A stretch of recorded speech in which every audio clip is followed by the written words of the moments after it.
ഖുർആന്റെ തഫാസീർ എനിക്ക് തിരിയോ? ഖുർആന്റെ വ്യാഖ്യാനങ്ങൾ ഖുർആൻ എന്നുള്ളത് ഒരിക്കലും ഭാഷാപരമായി അതിനെ പരിഭാഷപ്പെടുത്തേണ്ടതല്ല. ഇന്ന് ആകെ വന്ന തകരാറതാ. ഖുർആനെ നമ്മൾ അതിന്റെ ഭാഷാർത്ഥത്തിൽ പരിഭാഷപ്പെടുത്തി. അതുകൊണ്ട് പലരും വായിച്ചു ഖുർആനെ മനസ്സിലാക്കേണ്ടതുപോലെ മനസ്സിലാക്കാൻ പലർക്കും കഴിഞ്ഞില്ല. ഇങ്ങനെ പരിഭാഷപ്പെടുത്താൻ പാടില്ല എന്ന് ബഹുമാനപ്പെട്ട മഹാന്മാരാവുന്ന ഉസ്താദന്മാരൊക്കെ മുമ്പ് പറയുമ്പോൾ നമുക്ക് അവരോട് പുച്ഛം തോന്നിയിരുന്നു. ഇപ്പൊ പരിഭാഷപ്പെടുത്തി നോക്കുമ്പോൾ എന്താ അപകടമല്ലേ?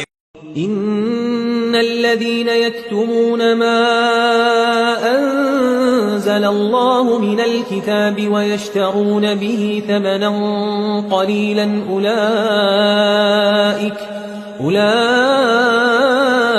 ما يأكلون في بطونهم إلا النار ولا يكلمهم الله يوم القيامة ولا يزكيهم ولهم عذاب أليم. പ്രിയ സഹോദരങ്ങളെ, ഞാൻ പറയാൻ ആഗ്രഹിക്കുന്നത് നിങ്ങൾ വിശുദ്ധ ഖുർആൻ അർത്ഥം അറിഞ്ഞ് പഠിക്കും.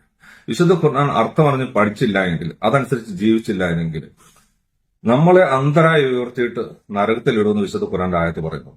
20-ാം അധ്യായത്തിലെ 124, 125 വചനം. ومن أعرض عن ذكري فإن له معيشة ضنكا ونحشره يوم القيامة أعمى قال رب لم حشرتني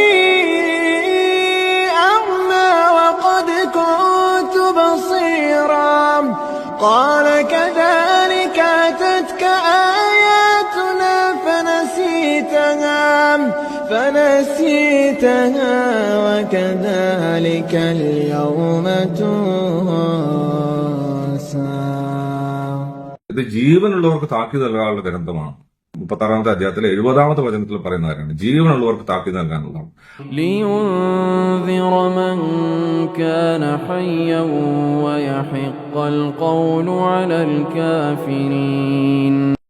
വിശുദ്ധ ഖുർആൻ പ്രബോധനം ചെയ്യാത്ത ഒരാളെ, എത്ര വലിയ പണ്ഡിതനാണ് ശരി, വിശുദ്ധ ഖുർആൻ മുസ്ലിങ്ങൾക്ക് പ്രബോധനം ചെയ്യാത്ത ഒരാളെ നിങ്ങൾ വിശ്വസിക്കണം.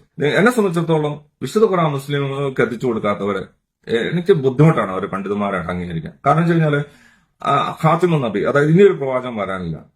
ഇത് മനുഷ്യർക്ക് മുഴുവനുള്ള വേദഗ്രന്ഥമാണ്. ഹുദൽ നാസ്.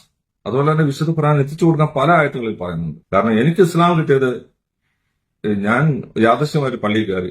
ആ പള്ളിയിൽ വിശുദ്ധ ഖുർആന്റെ ഒരു ഇംഗ്ലീഷ് ട്രാൻസ്ലേഷൻ കിട്ടി, സൗദിയിൽ നിന്നുള്ള ഒരു യൂസഫ് അലി എന്ന് പറയുന്നത്. ഇത് 1995 കാര്യമാണ് പറയുന്നത്. അന്ന് ഇന്റർനെറ്റ് ഇല്ല, ഒരു കേബിൾ ടിവിയിൽ ഒന്നും ഇല്ലാത്തൊരു കാലഘട്ടത്തിലാണ് ഞാൻ ഇസ്ലാമിനെ കാണുന്നത്. നിങ്ങളെ ഓർമ്മപ്പെടുത്തും. നിങ്ങൾ മനസ്സിലാക്കണം, ഇത് മനുഷ്യർക്ക് മുഴുവനുള്ള വേദഗ്രന്ഥമാണ്. ശാശ്വതമായ നരകത്തിലൂടെ മനുഷ്യൻ പോകുന്ന ഒരു കാര്യം. നിങ്ങൾ നേർച്ചയും ഉറൂസും യാറും മക്ബറയും സലാത്ത് മജ്ലിസും അതും ഇതുമൊക്കെയാണ്. നിങ്ങൾ ഏറ്റവും സ്വാർത്ഥരായ മനുഷ്യരാണ്. നിങ്ങൾ മനുഷ്യരെ ഏറ്റവും സ്വാർത്ഥരായ മനുഷ്യരാണ് നിങ്ങൾ. ഇസ്ലാം നിങ്ങൾ മുസ്ലിം എത്തിച്ചു കൊടുത്തില്ല, നിങ്ങൾ ഏറ്റവും സ്വാർത്ഥരായ മനുഷ്യനാണ്. ഏറ്റവും സ്വാർത്ഥരായ മനുഷ്യൻ. നിങ്ങളുടെ സത്യം ഉണ്ടായിട്ടും നിങ്ങളത് മറച്ചു വെച്ചു. സൂറ 2-ാം അധ്യായത്തിലെ 159-ാമത്തെ വചനത്തിൽ അല്ലാഹു സുബ്ഹാനഹു വ തആല പറയുന്നുണ്ട്, ഞാൻ അവതരിച്ച വേദഗ്രന്ഥം ആര് മറച്ചു വയ്ക്കുന്നു? അവരല്ലാഹു ശപിച്ചിരിക്കുന്നു, മനുഷ്യ സമുദായം ശപിച്ചിരിക്കുന്നു. ഇന്നല്ലദീന യക്തുമൂന മാ അൻസൽനാ മിനൽ ബയ്യിനാതി വൽ ഹുദാ മിൻ ബഅദി മാ ബയ്യന്നാഹു ലിന്നാസി ഫിൽ കിതാബി ഉലൈക യൽഅനുഹുമുല്ലാഹു വയൽഅനുഹുമുൽ ലാഇനൂൻ.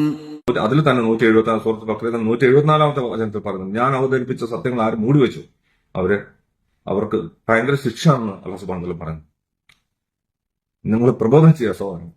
പാവങ്ങളെ ഈ ലോകത്തുള്ള മനുഷ്യർക്ക് അവകാശപ്പെട്ട വേദഗ്രന്ഥമാണ്. നിങ്ങൾ ഈ വിശുദ്ധ ഖുർആൻ അർത്ഥം അറിയാതെ നിങ്ങളെ ഓതി നിങ്ങൾക്ക് ഓതിയായിട്ട് നിങ്ങൾ സ്വർഗത്തിൽ പോകാൻ വേണ്ടിയിട്ട് നിങ്ങൾക്ക് എന്ത് അവകാശമാണുള്ളത്? അല്ലാഹു സുബ്ഹാനഹു വ തആല യാ അയ്യുഹന്നാസ് പറഞ്ഞ ആയത്ത് നമുക്ക് തന്നിട്ട് നിങ്ങൾ അത് എത്തിച്ചു കൊടുക്കാതെ നിങ്ങൾ ഓതി നിങ്ങൾ അതിന് കൂലി കേട്ടിട്ട് നിങ്ങൾ സ്വർഗത്തിലോട്ട് പോകാൻ നിങ്ങൾ ധരിക്കുന്നുണ്ടോ? നടക്കൂല സഹോദരങ്ങളെ. അത് നിങ്ങളുടെ തെറ്റിദ്ധാരണയാണ്. സൂറത്തുൽ അസ്ർ വായിച്ചു നോക്ക്. ഓക്കെ, നമ്മള് ഹക്ക് പറഞ്ഞു കൊടുക്കണം. നിങ്ങൾ ഒരു ബൈക്കിൽ പോവാണ്, അവിടെ അടുത്തടുത്ത പോലീസ് ചെക്കിംഗ് ഉണ്ടെങ്കിൽ നിങ്ങൾ പറഞ്ഞു കൊടുക്കില്ലേ? അവിടെ പോലീസ് ചെക്കിംഗ് ഉണ്ട്, സഹോദര ഹെൽമെറ്റ് ഇട്ടിട്ട് പോകും, പറഞ്ഞു കൊടുക്കില്ലേ? ഖിയാമത്ത് നടന്നുകൊണ്ട് ഇത്ര ഭയാനകമായ ഒരു മനുഷ്യ സമുദായത്തെ മുഴുവൻ വിചാരണ ചെയ്യുന്ന നാളിന് വിചാരണയ്ക്ക് ശേഷം അവര് ശാശ്വതമായ നരകത്തിലോട്ട് പോകുന്ന ആ ഒരു മനുഷ്യ സമുദായത്തെ ഓർത്ത് നിങ്ങൾക്ക് വേദനയില്ല മുസ്ലിങ്ങളെ? നിങ്ങൾ ജനങ്ങളെ നിങ്ങൾ ഇല്ലാത്തതൊക്കെ പഠിപ്പിച്ചിട്ട് അള്ളാഹു റസൂൽ പറഞ്ഞ കാര്യങ്ങളും ചെയ്യണില്ല. നിങ്ങൾ റബ്ബിനെ ഭയപ്പെടുക.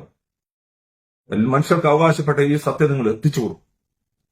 ഇല്ലാന്നുണ്ടെങ്കിൽ കഠിനമായ ശിക്ഷ റബ്ബിനുണ്ടാവും, കഠിനമായ ശിക്ഷ. അല്ലാഹു സുബ്ഹാനഹു വ തആല നമുക്ക് എല്ലാവർക്കും പുറത്തു തരും.